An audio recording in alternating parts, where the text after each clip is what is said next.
Good evening दोस्तों, मैं अखिलेश एक बार फिर आपसे अपने चैनल में जुड़ता हूँ। दोस्तों, आप लोगों से हम लोग फिर से रूबरू हो रहे हैं। इस बार हम आपको एक नया टॉपिक पढ़ा रहे हैं, प्रांतीय चुनाव। आपको पिछले लेक्चर में मैंने पढ़ाया था 1935 का अधिनियम, यानी भारत शासन अधिनियम 1935। उसमें मैंने पढ़ाया था क्या क्या हुआ, क्या क्या बदलाव आए, क्या क्या अधिकार मिले, डोमिनेंट स्टेट का दर्जा कैसे मिला, क्या क्या देना था, ये सारी चीजें चर्चा की। जिन लोगों ने नहीं देखा है प्लीज चैनल को सब्सक्राइब करें और मेरा टेलीग्राम पेज है क्रैक स्टडी, उसको फॉलो करें और पिछला वीडियो जरूर देखें, क्योंकि उसी वीडियो से रिलेटेड ही आगे के सारे टॉपिक होंगे। तो उसमें जो दिया गया था, एक महत्वपूर्ण बात दी गई थी, प्रांतीय राज्यों में जो प्रांतीय राज्य हैं उसमें इलेक्शन यानी निर्वाचन संपन्न कराया जाए। एक बात प्रमुख हेडिंग थी, प्रमुख बात थी। उसी को लेकर 1937 में भारत शासन अधिनियम के तहत 1937 में भारत में पहला प्रांतीय चुनाव होता है। तो किस अधिनियम के द्वारा? भारत शासन अधिनियम 1935 के द्वारा भारत में पहला प्रांतीय चुनाव होता है। कब होता है? 1937 में। 1937 में भारत शासन अधिनियम के तहत 35 के द्वारा जो पहला चुनाव हो रहा है 1937 में हो रहा है। इसमें कितनी पार्टियां भाग लेती? तो मुख्यतः इसमें 4 पार्टियां भाग लेती है। पहली कौन थी? कांग्रेस थी, दूसरी यूनिस्ट पार्टी थी, तीसरी थी कृषक पार्टी और चौथी जो थी कृषक पार्टी थी तीसरी, और जो चौथी थी कौन थी? मुस्लिम लीग थी। ये 4 पार्टियां इसमें भाग लेती हैं। अब बात करते हैं, तो वो आप सभी को पता है भारत शासन अधिनियम में मैंने पढ़ाया था 1935 वाले में, भारत में मुख्यतः कितने राज्य हैं? 11 राज्य हैं, 11 प्रांत। ठीक है, 11 प्रांत मैंने बताया था। 11 प्रांतों में अब इलेक्शन होता है। 1937 में जो प्रांतीय इलेक्शन होता है इन 11 राज्यों में होता है। ठीक है, तो इन 11 राज्यों में से 6 पे कांग्रेस पूर्ण बहुमत पाती। कितने पे? 6 पर कांग्रेस पूर्ण बहुमत पाती और 2 पे कांग्रेस क्या करती है? मिलकर सरकार बनाती है, यानी कांग्रेस गठबंधन करके सरकार बनाती है। लेकिन 6, 2, 8 में बची 3 पे कांग्रेस का सरकार नहीं बना पाती। तो पूर्णतः अगर आपसे पूछ लिया जाए प्रांतीय चुनाव 1937 में जो हुए थे, कांग्रेस को कितने राज्यों पर पूर्ण बहुमत मिला? तो 6 राज्यों पर पूर्ण बहुमत। ठीक है, पूर्ण बहुमत। ठीक है, 2 पर क्या बना रही? संगठन से सरकार बना रही, संगठन से सरकार बनी। और कितने पर नहीं बना पाई? तो 3 पर। कितने पर सरकार नहीं बना पाई? 3 पर नहीं बना पाई।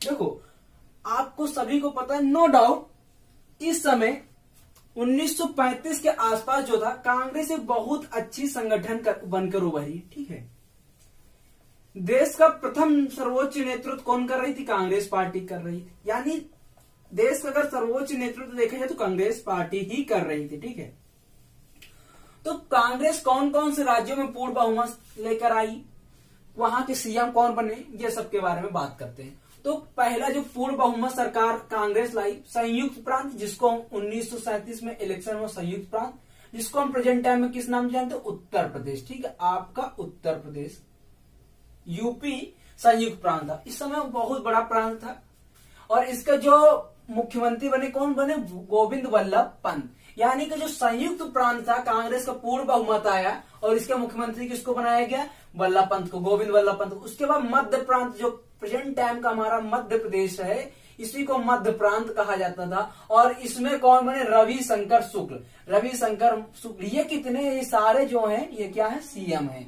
ठीक है, ये भी कांग्रेस के थे। उसके बाद जो बिहार था, वहां से कौन बना? श्री कृष्ण सिन्हा। उसके बाद जो उड़ीसा था, वहां से कौन बना? BN दास। उड़ीसा से ये जितने भी हैं, ये सारे कांग्रेस के जो 6 राज्य थे जहां से पूर्ण बहुमत प्राप्त हुआ, वही सारे राज्य हैं। बिहार से श्री कृष्ण सिन्हा, उड़ीसा से BN दास। उसके बाद मद्रास से बने सी राजगोपालाचारी। उसके बाद बंबई से कौन बने? BG खरे। मद्रास से कौन बने? BG खरे, सी राजगोपालाचारी। और बंबई से कौन बने? BG खरे। देखो एक चीज और, इसी समय भारत में 2 सदनी व्यवस्था थी। आप सभी को पता होगा 2 सदनी व्यवस्था, जैसे केंद्र और प्रांत था, वैसे ही 11 प्रांत थे भारत में। यानी कि आजादी के पहले 1947 के पहले भारत में कुल कितने प्रांत थे? 11 प्रांत थे। ठीक है, उन 11 प्रांतों में से 5 प्रांतों में विधान परिषद था। क्या था?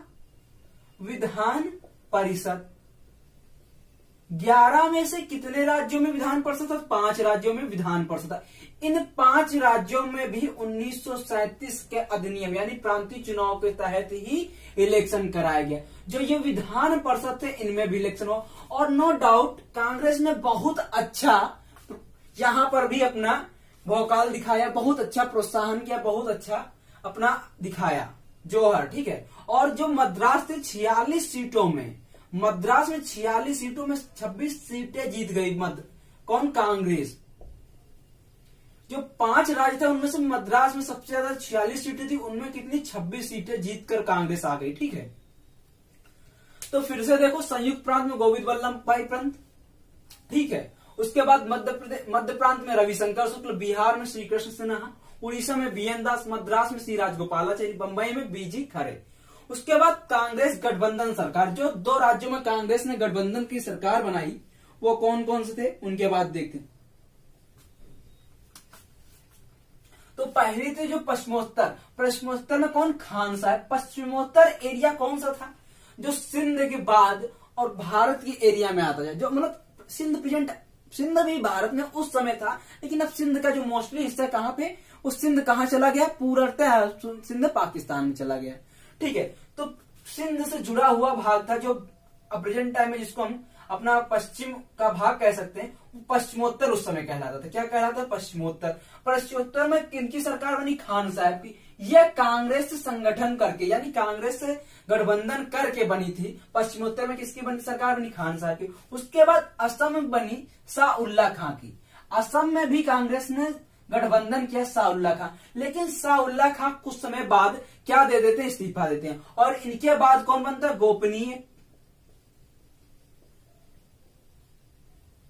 गोपनीय बारदोली।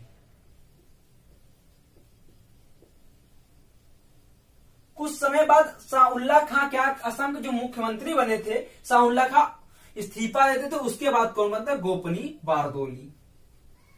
तो फिर से देखो, गठबंधन में पश्चिमोत्तर में खान साहब बनाए, उसके बाद असम में शाह-उल्लाह खां को बनाया गया, लेकिन इन्होंने अपने पद से इस्तीफा दिया। उसके बाद कौन बने? गोपनीय बारदोली। ये तो हुए जो कांग्रेस की 6 पूर्ण बहुमत और 2 गठबंधन की सरकार थी। उसके बाद कौन कौन सा ऐसे प्रांत थे जहां पे कांग्रेस ने सरकार नहीं बना पाए? तो चलिए उनके बारे में हम देखते हैं, उसके बाद बताते हैं कैसे क्या हुआ, क्यों 28 माह में ही कांग्रेस ने अपने पूर्ण बहुमत की अपनी सरकार को इस्तीफा दे दिया। और उसके बाद मुस्लिम लीग ने भी सपोर्ट किया। उसके बाद धन्यवाद प्रस्ताव आया, मुक्ति दिवस मनाया गया भीमराव अम्बेडकर द्वारा, नेताजी सुभाष। तो आगे देखते हैं गैर कांग्रेसी सरकार। गैर कांग्रेसी सरकार कहां कहां अपना कौन कौन से राज्य में अपनी सरकार बनाती है, तो उसके बारे में देखते हैं, ठीक है। गैर कांग्रेसी सरकार, पंजाब में यूनिस्ट पार्टी पंजाब में यूनिस्ट पार्टी और मुस्लिम लीग मिलकर सरकार बनाती। तो पंजाब में कौन कौन मिलकर बनाती? यूनिस्ट पार्टी और मुस्लिम लीग, ठीक है। अच्छा, एक चीज और बता देता हूँ, कहीं कहीं आपको जब पढ़ने को मिलेगा, किसी ने अगर पढ़ाएगा जो डिटेल में नहीं बताएगा तो वो हो जाएगा यूनिस्ट, वो बताएगा सिर्फ और सिर्फ पंजाब में यूनिस्ट पार्टी ने सरकार बनाई। लेकिन पंजाब में यूनिस्ट और मुस्लिम लीग ने दोनों ने मिलकर सरकार बनाई थी, और जिसके सीएम थे सिकंदर हयात, ठीक है। जिसके सीएम कौन थे? सिकंदर हयात। यानी पंजाब में सीएम कौन बना? सिकंदर हयात। और पार्टी कौन कौन मिलकर बना? यूनिस्ट और मुस्लिम लीग ने मिलकर पंजाब में सरकार बनाई।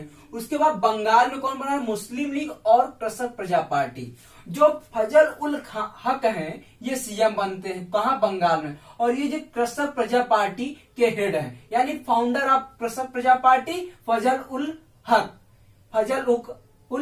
फाउंडर ऑफ कृषक प्रजा पार्टी, ठीक है। और यही बंगाल में सीएम पद की शपथ लेते हैं। उसके बाद सिंध में सिंध यूनाइटेड पार्टी बनाती। ये एक क्षेत्रीय पार्टी थी जो चुनाव जीतती है, और ये यहाँ पर अपनी सरकार बनाती, जिसके हेड को ना अल्लास बख्श, यानी अल्लास बख्श जो है सिंध यूनाइटेड पार्टी के हेड थे, और इन्होंने ही 1937 के इलेक्शन में सीएम पद की शपथ ली। अब जुलाई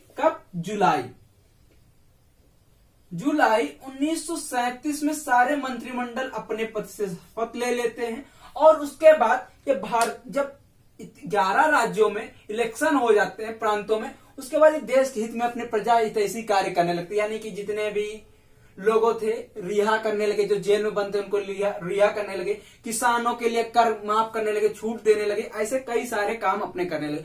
बहुत अच्छी तरीके से, नो डाउट बहुत अच्छी तरीके से यह सरकार चल रही थी, बहुत अच्छी तरीके से। लेकिन होता क्या है, 1939 में आप सभी को पता द्वितीय विश्व युद्ध आगाज हो जाता है।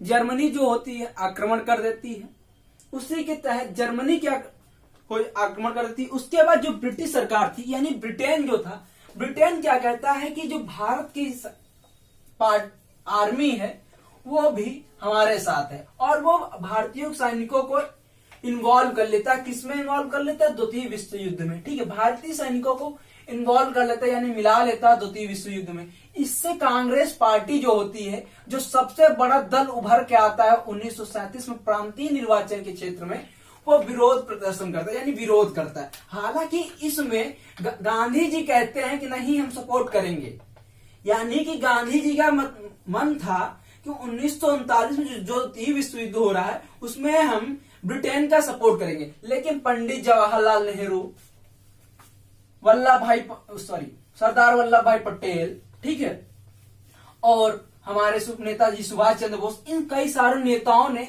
आक्रमण रूप अपना लिया। इन सारे नेताओं ने ब्रिटेन को सपोर्ट करने का नहीं कहा, और इनफैक्ट यहां तक बात हुई कि जो नेता सुभाष चंद्र जी बोस थे, इन्होंने कहा कि यही हमारे लिए सही मौका है कि जो हमारे ब्रिटेन का साथ छोड़ के उल्टा उन पर अटैक कर दिया जाए ताकि हम लोग आजादी की ओर बढ़े। और गांधी जी ने यह बात नहीं मानी, गांधी जी ने यह बात नहीं मानी, और यहीं से 1939 की त्रिपुरा अधिवेशन बताएंगे आपको। इसके बाद कांग्रेस के जब अधिवेशन पढ़ाएंगे एक पूरी डिटेल आएंगे। हालांकि कांग्रेस की जैसे स्टैब्लिशमेंट, मैंने एक वीडियो बनाया था 47 मिनट वीडियो, बहुत अच्छी तरीके से उसमें समझाया था।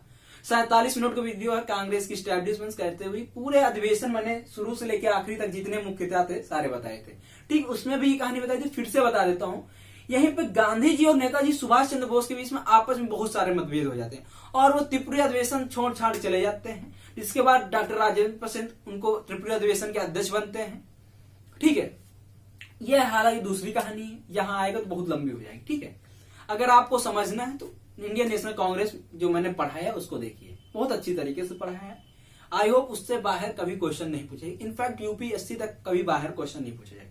चलिए तो देखते हैं उसके बाद क्या हो जाता है। 1939 में जब कांग्रेस इसका पुरजोर विरोध करती है तो उस समय का वायसराय कुछ अधिकार देते हैं कि हम शर्त देते हैं कि आप हमारे सहयोग करिए द्वितीय विश्व युद्ध में, उसके बाद हम आपको इतने सारे अधिकार दे देंगे। यानी उसमें एक प्रमुख आता है डोमिनियन स्टेट का दर्जा दे देंगे। कोई नहीं मानता है, बिल्कुल नहीं मानता है। और गांधी जी जो कांग्रेस थी वो कांग्रेस सरकार ने 28 माह में इस्तीफा दे दिया। किससे दे दिया? अपनी सरकार से इस्तीफा दे दिया, यानी कि उन्होंने वापस ले सरकार को स्थगित कर दिया। ठीक है, ये जो सरकार चल रही थी इसको स्थगित कर दिया। तो अगर पूछा जाए कांग्रेस की सरकार ने 1937 प्रांतीय चुनाव जो हुए थे उसमें कितने माह तक कांग्रेस की सरकार ने शासन किया, तो 28 माह तक, सिर्फ 28 माह तक शासन किया, उसके बाद इस्तीफा दे दिया गया।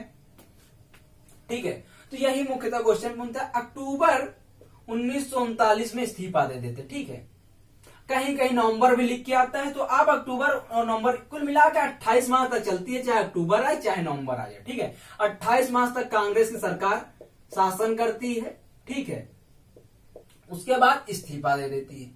तो आपको यही था प्रांतीय चुनाव।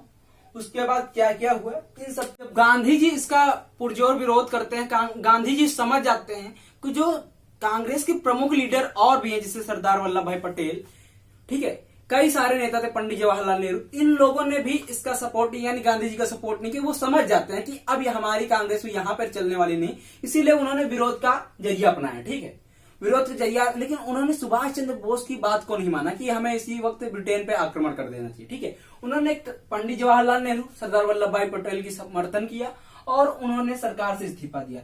इसी के तहत डॉक्टर भीमराव अंबेडकर, कौन? B.R. अंबेडकर। ठीक है, B.R. अंबेडकर,